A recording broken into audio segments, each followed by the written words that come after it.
Appreciate your woman while you have her before she becomes what you had. Pag ang isang babae ay umalis sa isang relationship or kumalas sa isang long-term relationship, ang unang iniisip ng lalaki is, kesyo nakakuha na siya ng iba? Or paano niya nagawa ito sa aming relasyon? Yung hindi naman naisip ng mga lalaki yung panahon na nahuli ka niya, nakausap mo yung ibang babae. Or yung mga panahon na hindi mo siya binigyan ng respeto. At kung ano-anong pinagagawa mo sa kanya na nasaktan siya. Women just don't wake up one day and decide to leave. Yung mga ginawa mo sa kanya ay nakukumpul yun, naiipon. Your words and actions build up over time. And eventually, she cannot carry the weight anymore.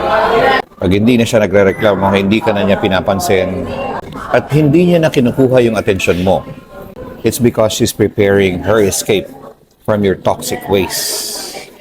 Hindi siya umalis para maghanap ng iba. Siya ay umalis to find herself.